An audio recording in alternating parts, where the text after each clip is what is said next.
Hello, everybody. Welcome back to Matt Goes to the Movies. And we are here, I should say, I am here today with a little bit different of an episode than what listeners have been used to.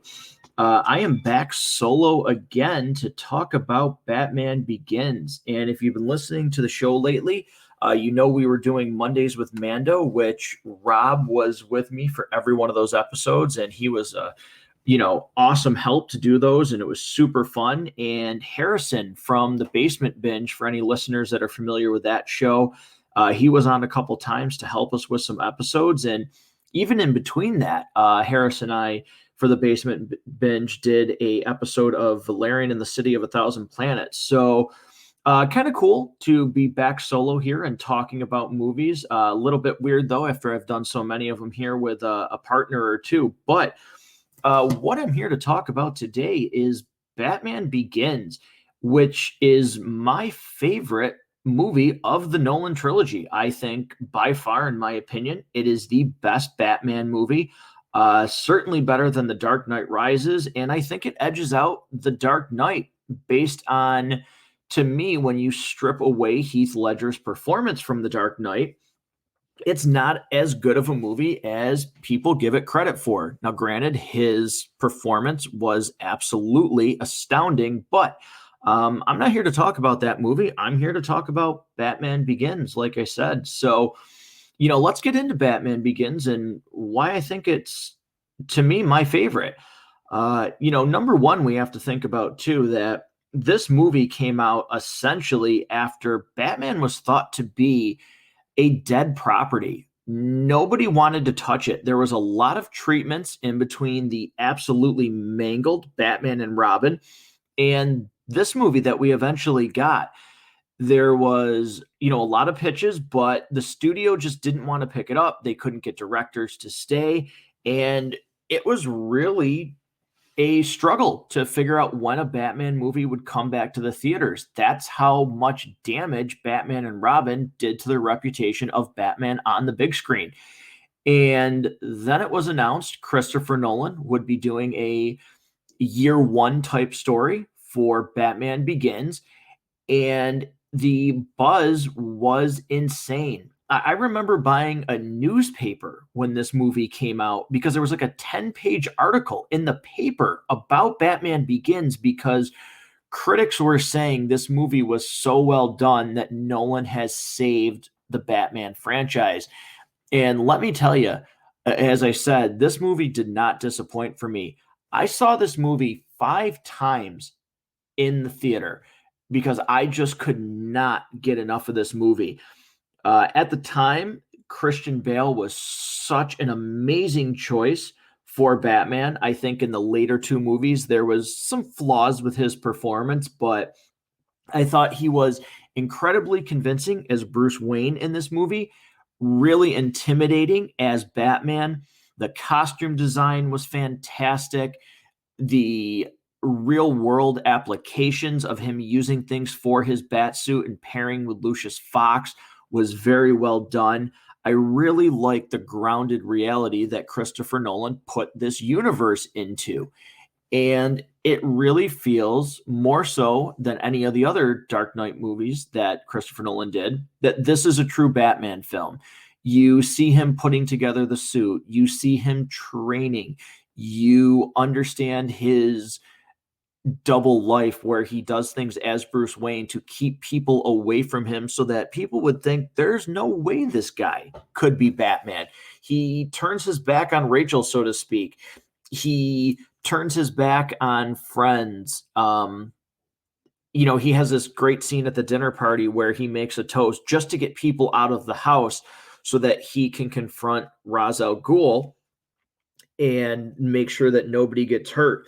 And speaking of Ra's al Ghul or Ra's al Ghul, however you want to say it, because it's been said several different ways, Liam Neeson is in this movie, and he's incredible. You think his name is Ducard in this movie until you find out that he is actually Ra's al Ghul, and having someone front as him, Ken Watanabe.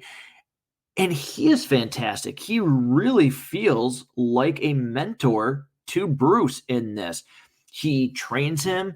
He teaches him to understand that, his father should have taken action when Joe Chill was threatening his mother and father, telling them to give up their wallet and his parents get killed.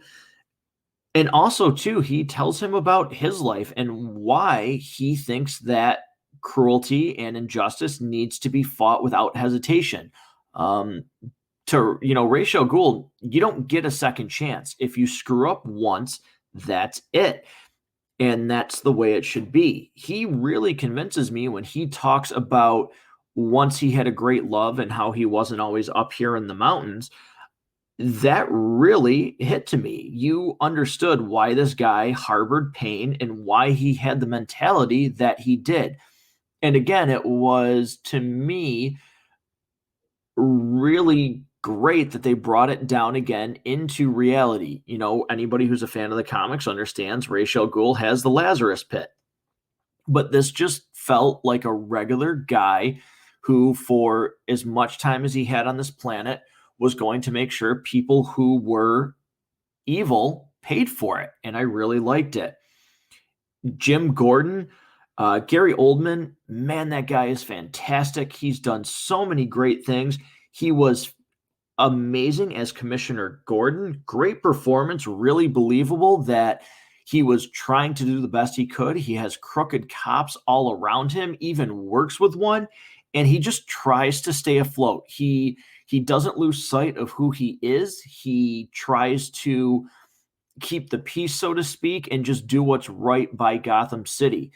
Really admirable to stay true to yourself in the face of everybody being crooked around you, that he still tries to do the right thing. Great performances there. I thoroughly enjoyed the performance of Katie Holmes as Rachel.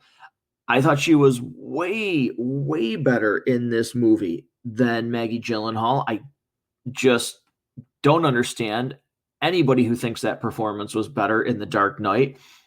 I thought Katie Holmes did a fantastic job. I thought it was unfortunate that she couldn't come back for the sequel, because I thought she shared actual real chemistry with Christian Bale. I liked her. Again, stand-up person, stays true to herself, corruption all around her, but wants to make a difference and wants to do the right thing. I thought that was a great story plot. The look of Gotham City, I know it's in Chicago, but getting away from that huge, Batman Forever, Batman and Robin style Gotham, where it's just bright lights, huge sculptures. Gotham was dark, dirty, grimy. It showed why there was so much corruption and, the poor that were in Gotham, and how Thomas Wayne was fighting for those kinds of people. And at one point, Rachel actually, when Bruce says that he was going to kill Joe Chill, at the trial, she slaps him and says that his father would be ashamed of him because he was trying to help people like that. And he wouldn't want that for Bruce. Again, there's a lot of powerful messages. There's a lot of powerful performances inside this movie. And again, to me, it is the most true to Batman out of the Dark Knight trilogy. We get the great, again, like I talked about with Liam Neeson, we get the great training scenes with Bruce. We get some really great shots of him as Batman. That first warehouse fight where he's close quarters combat, taking people out, jumps on top of the limo and rips them through the top of the limo door. The window. His first line of "I'm Batman," just chills. I got chills when I first saw that movie. I was so enthralled with it that, like I said, I had to go back to see it 5 times in the theater. And ticket prices were a little cheaper back then, but still, I needed this movie multiple times to pick up on it, because as a fan of Batman, it was just unbelievable to actually see Batman back on the big screen and be serious. At the time now, I thoroughly enjoy Batman and Robin for what it is.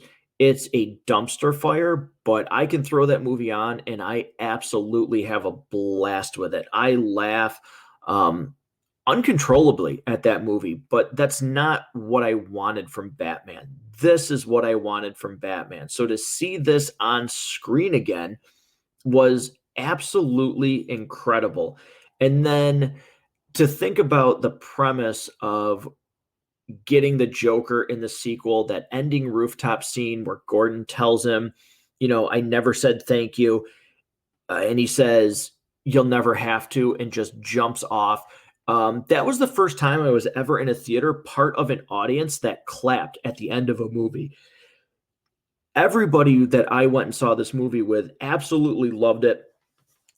I went by myself the first night that I saw it, and I had conversations with people outside of the theater where everybody, like I said, was just unbelievably excited to have Batman back on the big screen. The anticipation of when would we get a sequel to this? Who would play the Joker? What would that look like? How would the Joker look? And he blew everything out of the water. Let's get that straight. I believe Heath Ledger was the definitive edition of the Joker on screen in any medium. Mark Hamill is a close second for voicing the Joker and bringing his character to life in animated series and video games. But Heath Ledger nailed this role to the point where I think The Dark Knight actually gets more credit than it deserves as a movie, strictly based on his performance. I do feel that it is not as strong of a Batman movie. And if you took out Joker's performance and you had a different villain in there, I don't know that it would have been as well received as it was. But, Batman Begins.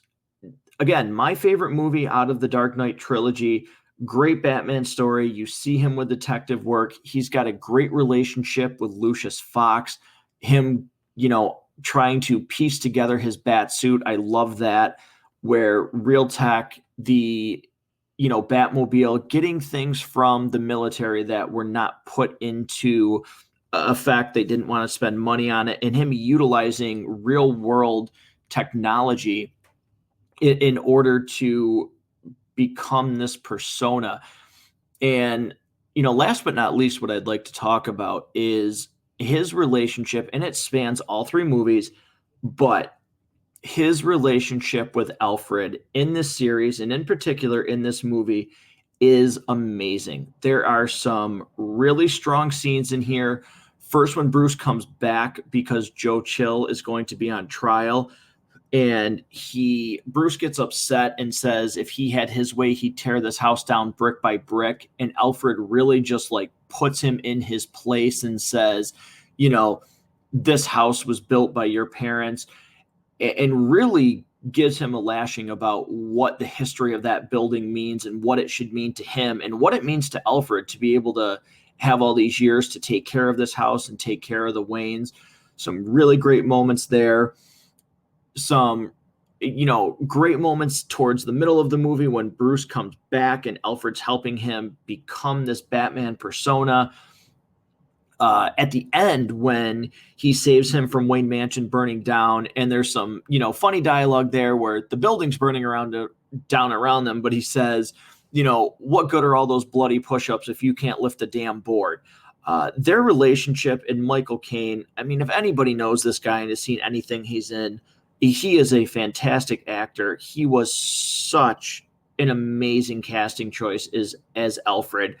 To me, the best Alfred on screen for Batman series. I think he is top notch, and he just caps off this movie for me. His relationship with Bruce really is the emotional, to me, heart of this series, and begins in Batman Begins, no pun intended, where you understand how vital Alfred will be to these movies and to Bruce's progression as a man, as Batman, and how he'll help him along his journey. So that's going to be it for my review of Batman Begins.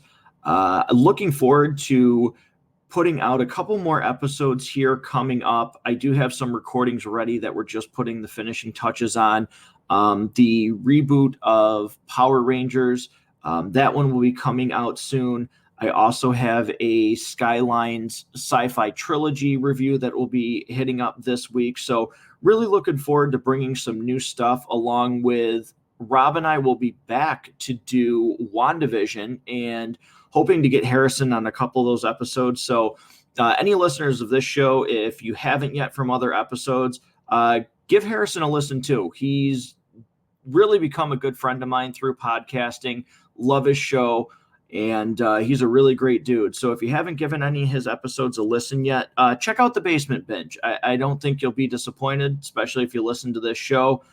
Great guy, deserves all the credit and listeners that he gets. So thanks for listening to Matt Goes to the Movies, and we'll be back soon with some more episodes.